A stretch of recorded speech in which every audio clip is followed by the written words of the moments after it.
Nós saudamos a todos os jovens com a paz do Senhor.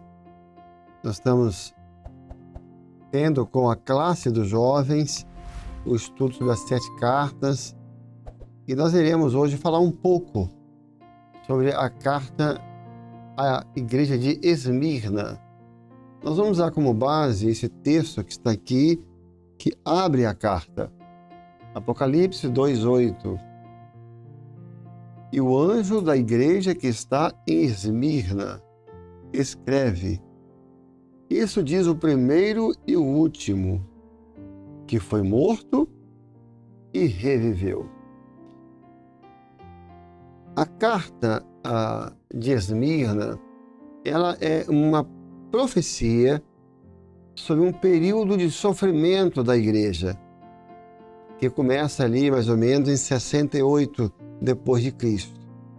Você vai ter a primeira igreja, a igreja apostólica, aqui identificada na carta de Éfeso, e vamos ter então a igreja de Esmirna, que é a igreja do sofrimento, como os irmãos conhecem, a igreja das arenas, a igreja de irmãos que foram queimados vivos.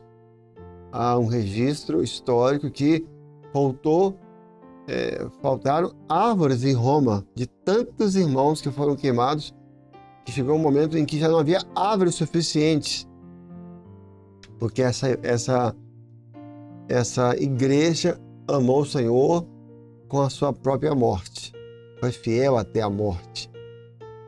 Então, o nome já identifica isso, porque veja, Esmirna vem de mirra, que é uma planta que, quando esmagada, exala o seu perfume, exala aquele cheiro maravilhoso.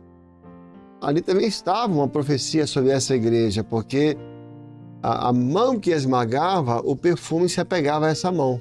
A pessoa estava esmagando a planta, estava machucando a planta, e ela, no lugar de ferir essas mãos, ela deixava as mãos perfumadas. Há muitos e muitos registros de soldados, de autoridades que jogavam os irmãos nas arenas, que iam prender as pessoas, os cristãos, que iam maltratá-los com seus filhos e acabavam se convertendo, porque o perfume se apega à mão que esmagou. A gente sempre conta uma experiência de um jovem, Eleutério. Com 17 anos, ele já era diácono, uma província do Império Romano. Só que ele logo foi ao ministério, e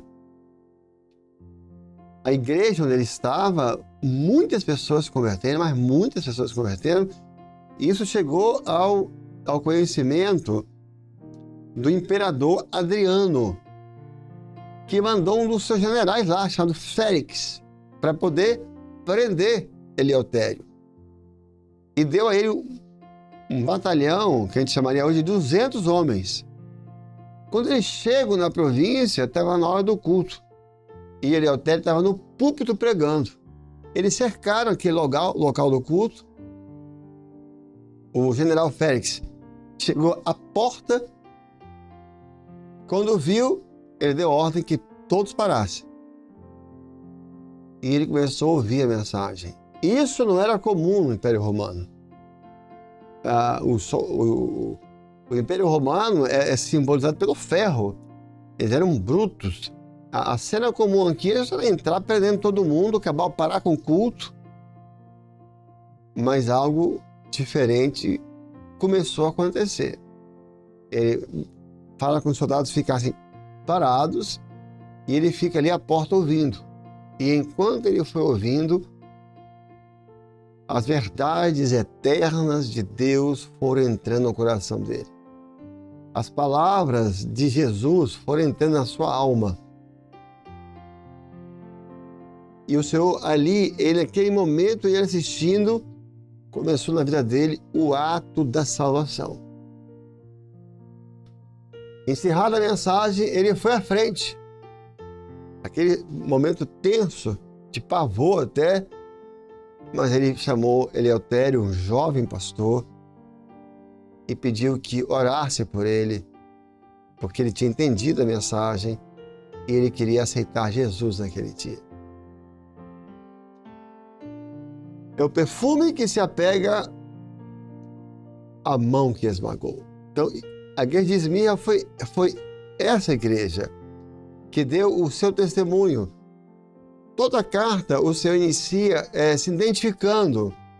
E é sempre uma forma muito sábia, é o espírito de sabedoria. Como o Senhor se identifica com cada igreja, porque ele vai se identificar dentro daquela realidade daquela igreja. E aqui ele vai se identificar assim, aquele que foi morto e ressuscitou. Porque aquela igreja era uma igreja que ia morrer. Era uma igreja que ia para as cruzes, que iam ser para as fogueiras, que iam ser jogados nas arenas para as feras. Então ele se identificou, olha, eu também morri por amor ao chamado divino, por amor ao projeto. Assim, olha, vocês estão sofrendo, vocês vão morrer, vocês vão para... Eu também sofri. Nós temos um sacerdote que pode se padecer de nós, porque em tudo foi tentado como nós. Jesus se fez homem para entender a dor do homem. Jesus se fez homem para poder entender o sofrimento do homem. Então eles identificam, vocês estão indo morrer, vocês vão dar vida por mim, mas muito antes eu dei a minha vida por vós, porque fui morto na cruz também, mas já deixa a esperança da ressurreição, mas que ressuscitou.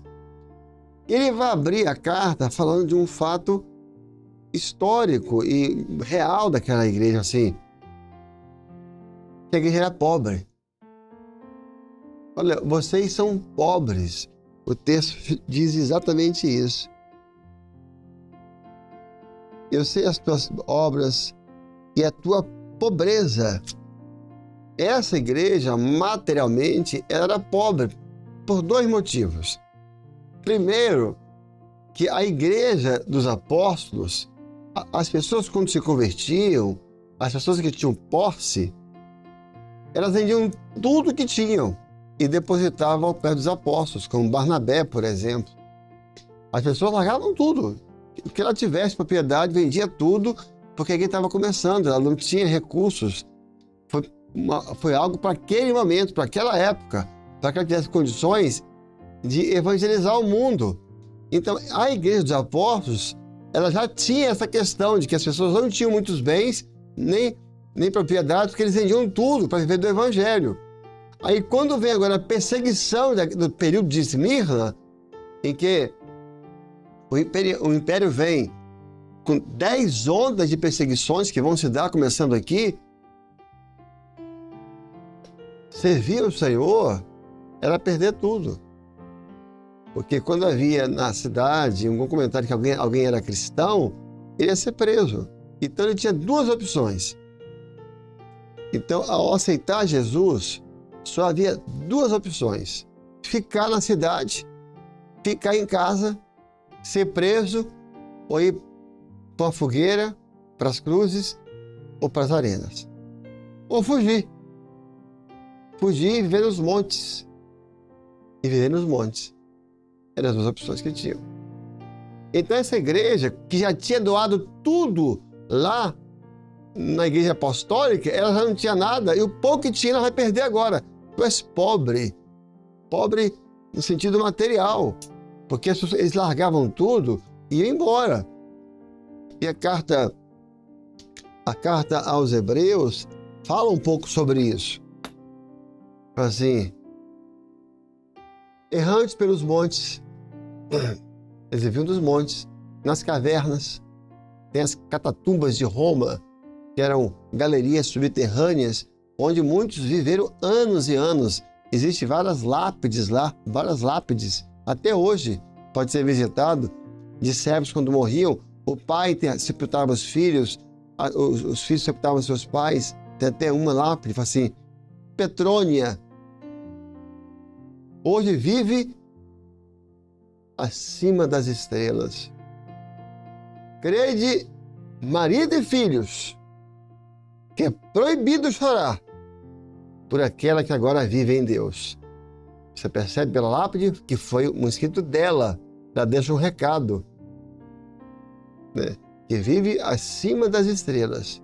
E ela deixa na lápide dela uma mensagem para os filhos e para o marido. Crede, marido e filhos, que é proibido chorar por aquela que agora vive em Deus. Que testemunho extraordinário. Hebreus vai falar sobre isso. Vivendo nos montes, nas cavernas. Não tinham roupa, meus irmãos. Eles não tinham roupa. Hebreus fala assim, se vestindo com pele de animais. Eles não podiam estar na cidade e ser presos. Não tinha nem recurso para comprar roupa. Eles matavam os animais, tiravam a pele e faziam os seus casacos e as suas roupas. Passando frio. Por isso que Paulo fala assim, o que vai nos separar do amor de Cristo? A nudez? A fome? A espada? A perseguição? O passado? O futuro? A potestade? A altura? A profundidade? E ele conclui, nada nos separará do amor de Deus em Cristo Jesus. A carta de Hebreus fala dessa igreja um fato impressionante, porque fala assim, e as mulheres recebiam pela ressurreição do último dia os corpos dos seus entes queridos. Está em Hebreus isso. Por crer na ressurreição do último dia, ou seja, crer na salvação, elas recebiam os corpos dos seus familiares. O império chamava uma mãe, botava um filho, olha, ou você nega, ou seu filho vai para a arena. Ou você nega, ou sua esposa ser queimado. E elas não negavam, porque criam que um dia aquele marido, aquele filho, e ela também ia ter a ressurreição do dia do arrebatamento. Ela cria nessa ressurreição, ela não negava. Só que depois que acabavam as festas nas arenas, acabavam as festas no Coliseu, no anfiteatro de Verona, que eles eram queimados, os corpos eram devolvidos às mulheres. Aqui é seu filho, aqui é seu marido. Recebiam os corpos por amor à ressurreição. Mas no coração delas havia um grito, havia uma esperança chamada Maranata. Jesus vai voltar. Então essa é aquela igreja que amou o Senhor dessa forma e que deixou o seu testemunho. Houve um fato histórico que foi cunhado, uma moeda em Roma, no Império Romano, que era um marco como a extinção dos cristãos. Os cristãos estão acabados, liquidados, de tantos que eles mataram. Fizeram uma moeda, imprimiram uma moeda marcando essa data. Mas ninguém consegue matar a igreja. Não tem perseguição, não tem nada que consiga. Porque ela é um corpo vivo, ela é um corpo forte. Porque é um sangue circulando dentro dela, que é o Espírito Santo, poderoso, Deus, que está vivo dentro da igreja. Então, essa é a igreja que lemos aqui. Tu és pobre, vai falar assim, mas tu és rica, rica da graça, né? Uma igreja rica de um testemunho maravilhoso. Ela puseste à prova os que se dizem judeus e não são. Ela teve o discernimento de perceber o que não era do Senhor. E o nosso tempo está chegando. E o texto fala da promessa. Qual foi a promessa para essa igreja? A coroa da vida. Quem vencer vai receber a coroa da vida. Quem vencer não terá o dano da segunda morte, porque a primeira morte era garantida. Então o Senhor não faz uma promessa a essa igreja para essa vida. O Senhor não faz. Não faz uma promessa de uma bênção aqui, porque aqui era morte. Mas o Senhor promete a coroa da vida. Queria encerrar com um testemunho de um pastor chamado Inácio. Ele foi pastor de Antioquia. E lá a igreja também estava prosperando. E ficou assim, claro, que a qualquer momento, com os testemunhos que estavam chegando, ia haver ali uma intervenção do Império Romano. E ele, para antecipar, veja bem, então Inácio, para poupar o rebanho, ele procura as autoridades romanas e se entrega. Diz, olha, a igreja, eu sou responsável por essa igreja, aumentou o número de cristãos, eu sou pastor, eu que preguei, eu sou responsável. Ele se entrega para ser preso, porque ele queria que, com a prisão dele, o rebanho fosse preservado, porque o bom pastor dá a sua vida pelas ovelhas. Ele foi preso, só que o julgamento dele durou muito tempo. Muito tempo, durou anos, ao ponto de alguns irmãos irem visitá-lo, conseguirem visitá-lo. E certa vez, os irmãos foram lá visitá-lo e falaram, olha, nós estamos orando, foram alguns diáconos da igreja, nós estamos orando por você, orando para que Deus te tire do cárcere, para que você não venha ter a sua vida ceifada, morrer. E ele reagiu assim, não faça isso, não faça isso. Ele pediu que dissesse que não ore assim, porque um dia o Senhor Jesus morreu por mim. Eu quero ter agora a honra de também poder morrer por ele. E ele escreveu a carta, que é possível ter acesso. A carta de Inácio à igreja, onde ele cita isso, que os irmãos ficassem tranquilos, porque ele passaria por aquilo com o coração glorificando ao Senhor, para poder retribuir o que um dia ele tinha recebido. Ele fala assim, o grão, para virar pão, ele tem que morrer, para virar trigo e fazer parte do pão. O pão é o corpo de Cristo. Eu preciso morrer para fazer parte deste corpo eterno que vai herdar a eternidade. Assim, nós chegamos ao fim dessa palavra. Que Deus possa abençoar a classe dos jovens e a todos a paz do Senhor.